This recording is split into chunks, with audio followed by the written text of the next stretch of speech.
Olá, seres de luz! Tudo bom com vocês? Eu sou a Thaís Nicolau e hoje eu trago um caso que não tem explicação até hoje, não tem um final até hoje. Então, os dias de hoje e aconteceu lá nos anos 60. Envolve espiritismo, envolve OVNIs, envolve polícia, envolve assaltantes, mas é tudo no talvez. Talvez essa galera toda esteja envolvida e talvez não. Hoje nós vamos falar sobre o mistério das máscaras de chumbo.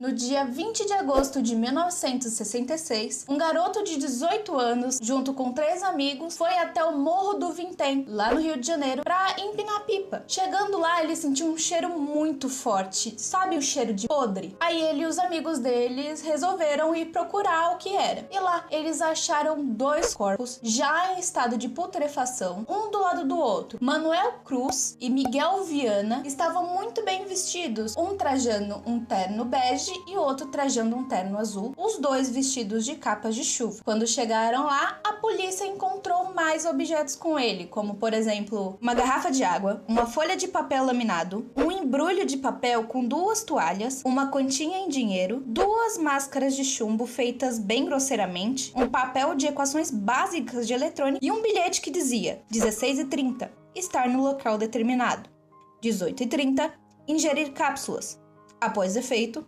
proteger metais, aguardar sinal máscara. Os investigadores reconstituíram o trajeto que o Manuel e o Miguel fizeram até chegar ao Morro do Vintém. Manuel e Miguel, eles eram radiotécnicos. Além de amigos, eram sócios de uma microempresa. E descobriram que as 2 máscaras foram feitas na oficina deles, porque encontraram partes e restos de metais que foram usados para as máscaras. Na noite do dia 16 de agosto de 1966, Manuel e Miguel, moradores de Campos de Goytacazes, também no Rio de Janeiro, haviam informado as suas respectivas esposas que iriam até São Paulo comprar peças, coisas que eles precisavam para a oficina e um carro. Manuel então embrulhou 2.300.000 cruzeiros, aproximadamente 3 mil reais hoje em dia. Na manhã do dia seguinte, do dia 17, um dos amigos deles, na verdade seria mais amigo de Miguel, Elcio, foi levar os dois até a rodoviária. Então, de lá eles pegaram um ônibus e, ao invés de terem ido a São Paulo, como informaram as esposas, eles pararam lá em Niterói. Então, eles foram numa loja de artigos de borracha e plástico e compraram 2 capas de chuva. Mas uma coisa que é muito estranha é que, ao invés deles usarem a capa de chuva, porque naquele dia estava chovendo muito, eles resolveram sair da loja sem usar, mesmo estando com as capas de chuva nas mãos. Depois, eles foram num bar situado na Avenida Marquês do Paraná, lá em Niterói, bem perto do Morro do Vintém, e compraram uma garrafa de água e pegaram como se fosse um voucher para poder devolver aquele recipiente de água. A pessoa que atendeu eles relatou para a polícia que o Miguel estava muito aflito, sabe? Ele estava muito ansioso e ele o tempo inteiro ficava olhando para o relógio para ver que horas que era o tempo inteiro. Ele não parava de olhar e ele estava muito nervoso, dava para ver a ansiedade e o nervoso na cara dele. Um vigia do Morro do Vintém viu quando o Manuel e o Miguel chegaram ao morro num jipe acompanhado de outras 2 pessoas que nunca foram identificadas. Na manhã do dia 20 de agosto, os policiais acharam os 2 corpos, os objetos já citados. Mas a quantia em dinheiro era muito menor do que a quantia que eles levaram.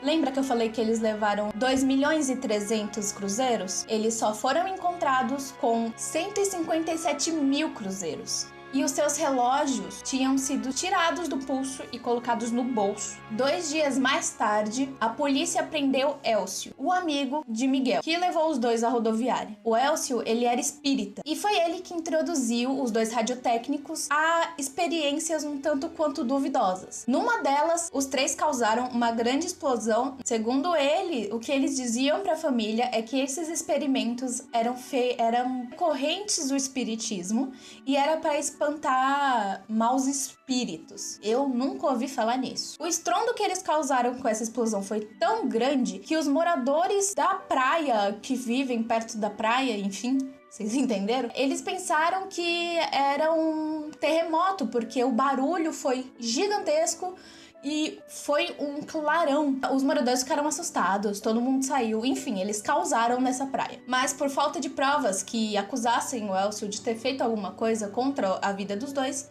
ele foi liberado. Após os jornais terem liberado essa história para o público do Rio de Janeiro, houve uma testemunha. Gracinda Barbosa estava com seus 3 filhos em um carro. Eles estavam na noite do dia 17 passando perto do Morro do Vintém e estava chovendo muito aquele dia. Então, a filha mais nova da Gracinda chamou a atenção de todo mundo que estava dentro do carro e falou: olha, gente, tem alguma coisa piscando lá em cima, tem alguma coisa clareando lá em cima. Então, todos que estavam dentro do carro olharam para o Morro do Vintém e lá em cima eles viram um objeto multicolorido e discoide que emanava uma luz laranja com anéis azuis que estava indo para tudo quanto era lado. Depois que o depoimento da Gracinda foi divulgado, outras pessoas tomaram coragem para ligar para a polícia para falar que viram também. O bilhete encontrado com instruções foi mandado para análise. E lá eles viram que realmente tinha sido o Miguel que havia escrito. Mas as palavras que estavam lá não eram do vocabulário do Miguel. E isso quer dizer que alguém veio e ditou as palavras para ele. Ou seja, havia sim uma terceira pessoa ali. Como por exemplo, eles explicaram que para uma pessoa leiga, ela não ia escrever ingerir cápsula. Ela ia escrever tomar remédio. A autópsia e o exame toxicológico não foram conclusivos. Não havia sinais de violência física, envenenamento ou distúrbios orgânicos, além da ausência de contaminação por radioatividade.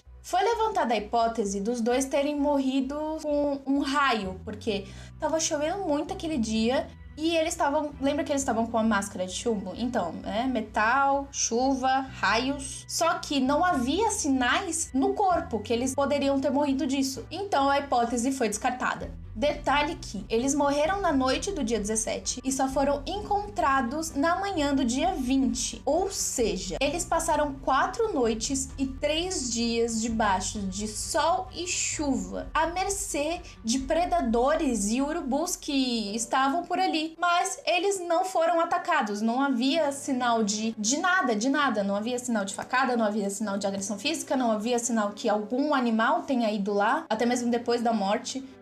Não havia nada. E onde os dois faleceram, onde foram achados os corpos dos dois, não cresce mais vegetação. O laudo da autópsia, além de ter sido totalmente inconclusivo, ele tem rasuras. Um dos peritos simplesmente não quis colocar seu nome, então ele raspou o nome, dá pra ver no documento ali, umas marquinhas. Aquele nome tá raspado e foi colocado o nome de outro perito que já era falecido naquela época.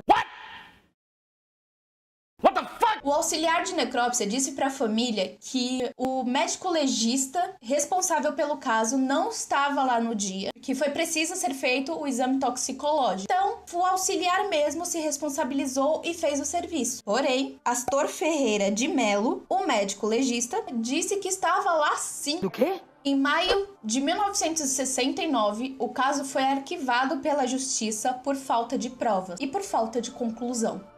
Mas, em 1980, Jacques Vallée, que já foi consultor da NASA e é um dos ufólogos mais respeitados da área, foi lá para ver se descobria alguma coisa, se dava uma luz, se achava alguma prova, mas também foi inconclusivo. Ele não achou nada que pudesse ajudar no caso. E uma curiosidade, algumas pessoas que estiveram diretamente ligadas ao caso morreram de formas misteriosas ou tiveram graves problemas de saúde. 53 anos após esse caso, ele continua sem solução.